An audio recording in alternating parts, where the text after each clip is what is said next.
Hello guys, स्वागत है आपका मेरे टेस्टी बाइट किचन में। आज हम बना रहे हैं बहुत ही स्वादिष्ट माउथ मेल्टेड पिट्ठी के लड्डू। तो सब लड्डू तो सबके घर में बनते ही दिवाली में। तो आपके घर में कौन सा लड्डू बनता है, मुझे कमेंट करके ज़रूर बताइएगा। तो इसके लिए हमें लगेंगे 2 ग्लास गेहूँ। आप किसी भी बर्तन से गिनकर ले सकते हो या जितना प्रमाण में आप बनाना चाहो उतना बना सकते हो। मैंने यहाँ पर सिर्फ 2 ग्लास गेहूँ लिया है। तो इस गेहूँ को हम पानी डालकर अच्छी तरह से धो लेंगे मसल मसल कर, क्योंकि गेहूँ में धूल मिट्टी होती है और गंदगी भी होती है। कोई कोई पाउडर भी लगाता है उस पर, इसलिए हमें गेहूँ को अच्छी तरह से धोकर साफ सुथरा कर लेना है। तो देखिए गाइस, मैं अपने हाथों से मलकर अच्छी तरह से गेहूँ को धो रही हूँ। अब इस पानी को निकाल ले और बाद में हमें फिर से एक पानी से इसे धोना है।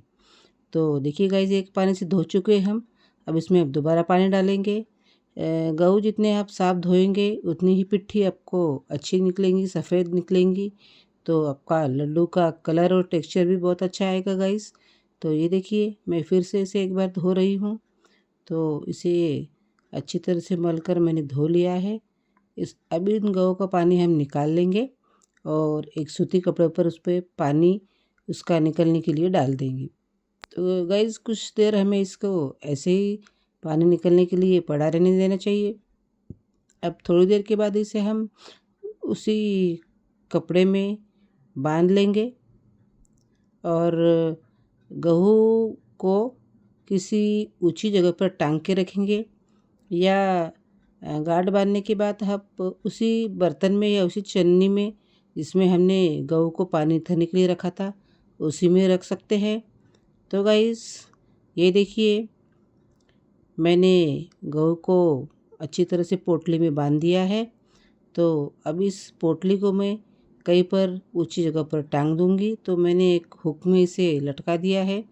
इसे हमें पूरी रात के लिए ऐसे ही लटका कर रखना है ताकि इसका पूरा पानी निकल जाए और सुबह हम इसे सूखने के लिए डाल देंगे। तो ये देखिए गाइस, रात भर मैंने इसको ऐसे ही टांग कर रख दिया था एक जगह पर, और सुबह उठते ही मैंने इसको घर में ही अपने इसे छाँव में सुखाना होता है, धूप में नहीं सुखा सकते इसको। तो गाइस, इसे मैं अपने घर में ही पंखे के नीचे उसी कपड़े पर फैला दूंगी और दिन भर इसे सूखने दूंगी। पिट्ठी के लड्डू को बनने के लिए 2 से 3 दिन का इसको प्रोसेस का टाइम होता है, पर उतने ही मज़ेदार और स्वादिष्ट बनते हैं लड्डू। और ये लड्डू ये खानदेश की स्पेशलिटी है। खानदेश में दिवाली के सीज़न में मिठाइयों में इसका समावेश ज़रूर होता है। तो आपके घर पे भी कौन से लड्डू बनते हैं, मुझे कमेंट्स करके बताइए। और आपको कौन से लड्डू की रेसिपी चाहिए ये भी बताइए, मैं आपको पहुंचाऊंगी। तो ये देखिए, अब गेहूँ सूख गए हैं। इससे हमें रोटी का जैसे आटा पीसते हैं हम, उस टाइप से आटा पीस लेंगे हम। तो इस आटे को गाइस हमें अब छान लेना है। तो आटे को छानने के लिए मैंने एक बर्तन पे एक पतला महीन कपड़ा बांध लिया है। उससे मैं इस आटे को छानूंगी। अगर किसी को ऐसे छानने में दिक्कत आती हो तो वो मैदा के छन्नी से भी छान सकता है गाइस, और उससे भी छानकर पिट्ठी इसकी अलग निकाल सकता है।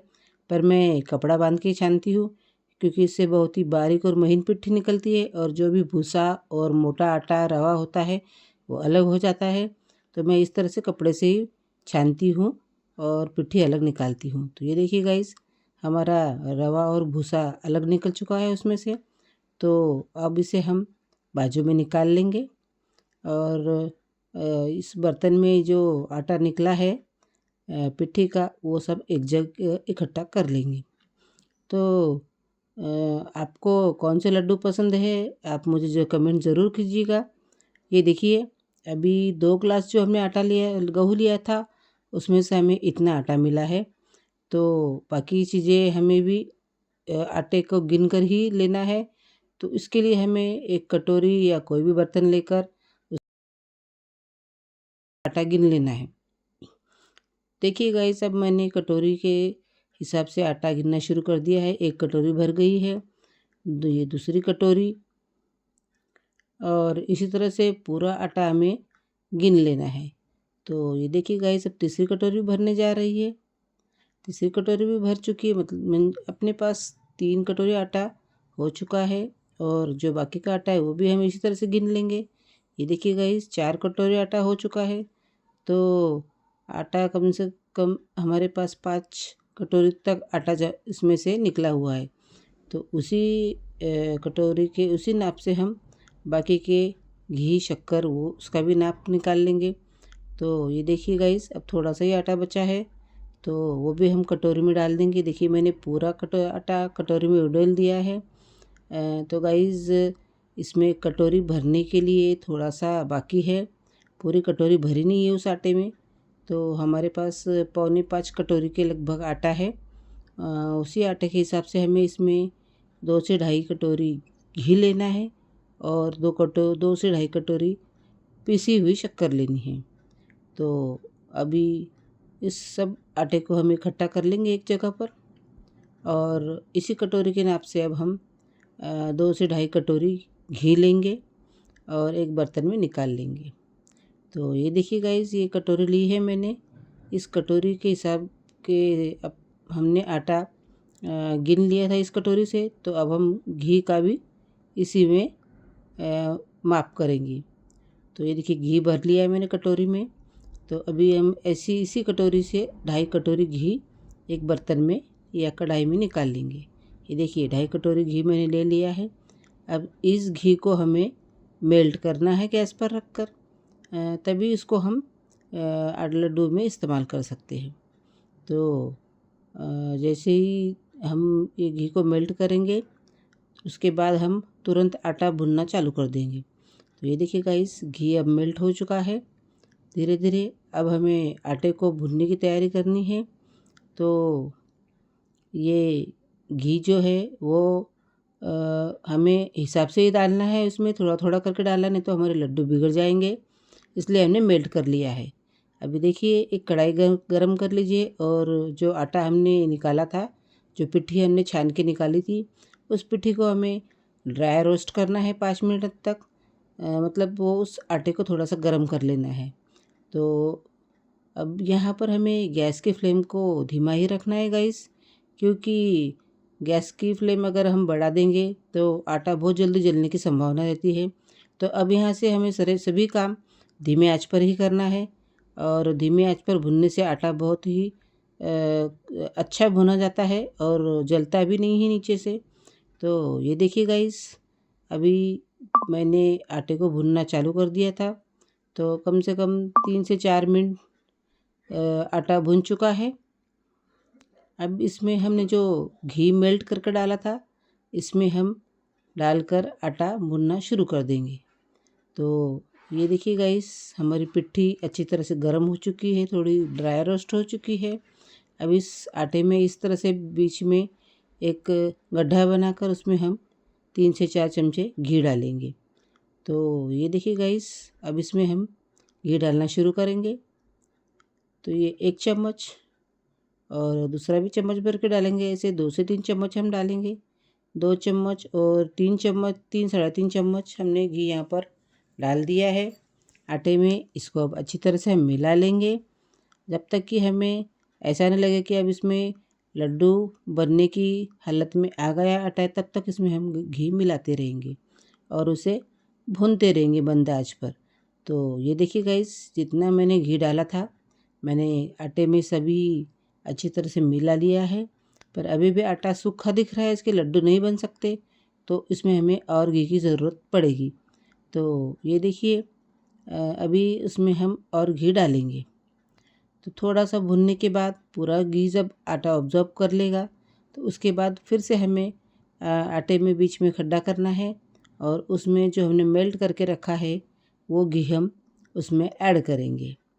तो अब और 2 से 3 चम्मच घी इसमें ऐड होगा। ये देखिए गाइस, फिर से हमने आटे में खड्डा कर लिया है, उसके बीच में हम 2 से 3 चम्मच घी इसमें डाल देंगे। तो गाइस, मेरे वीडियो को शेयर कीजिए और मेरे चैनल को सब्सक्राइब कीजिए, और आपके सुझाव होंगे तो मुझे कमेंट्स में ज़रूर बताइए। आपके यहाँ कैसे बनते हैं पिट्ठी के लड्डू, वो भी मुझसे शेयर कीजिए। आपके यहाँ तो देसी घी के ही बनते होंगे, पर देसी घी यूज़ करना हर किसी की बस की बात नहीं होती। तो इसलिए मैं डालडे के पिट्ठी के लड्डू बनाना बता रही हूँ कि वो हर कोई अफोर्ड भी कर सकता है। और इसमें डालडे में आप थोड़ा देसी घी मिलाना भी चाहे तो मिक्स करके भी बना सकते हैं, पर ये मैं प्योर डालडे में बना रही हूँ। ये देखिए पूरा घी उसमें आटे में मिक्स हो चुका है। अभी इसके लड्डू बन सकते हैं। तो ये हमने पूरा आटा इकट्ठा कर लिया है। अगर हम देसी घी में बना रहे हैं तब तो हम पूरे आटे को घी में भूनने के बाद रात भर के लिए रेस्ट करने के लिए छोड़ देते हैं, पर अब हम डालडे में बना रहे हैं तो हम ऐसा नहीं करेंगे। हम इसके तुरंत लड्डू बनाएंगे, क्योंकि डालडा बहुत सख्त हो जाता है ठंडा होने के बाद। तो ये देखिए अब जो कटोरी के नाप से हमने सब चीज़ें गिन ली थी, उसी नाप से हमने 2 कटोरी शक्कर यहाँ पर ले ली है। अब ये शक्कर हम पूरी तरह से आटे में मिक्स कर देंगे। तो ये देखिए गाइस, ये 2 कटोरी शक्कर है पूरी, और इसमें इलायची भी पड़ती है। तो गाइस इस शक्कर को जब मैंने पीसा था तो तभी उसमें इलायची मैंने डाल दी थी, और शक्कर के साथ ही मैंने इलायची पीस ली थी। तो इसलिए आपको अलग से इलायची डालने की इसमें ज़रूरत नहीं है। अभी गाइस घी के कारण ये शक्कर इसमें मिक्स नहीं कर पाते हम स्पैचुला से, तो इसे हमें हाथ से ही मिक्स करना है अच्छी तरह से मसल कर। ये देखिए गाइस, मैंने पूरी शक्कर पूरी पिट्ठी में अच्छी तरह से मिला ली है, पर घी ठंडा होने के कारण थोड़ा प्रॉब्लम आ रहा है मिक्स होने में। तो इसका भी इलाज है हमारे पास जो कटोरी पड़ी थी जिससे हमने सभी चीज़ें नाप के ली थी, उस कटोरी को हमें लेकर इस आटे को अच्छी तरह से मसल कर एक जैसा करना है जिसके हम लड्डू बना सकें। तो देखिए गाइस, मेरे पास जो कटोरी पड़ी हुई थी उसी कटोरी से मैं उसे आटे को अच्छी तरह से मसल लूँगी। तो आटे को मसलने के बाद वो पूरा लड्डू बनाने की शेप में आ जाता है। ये देखिए गाइस, इस तरह से हमें आटे को मसलना है कटोरी से।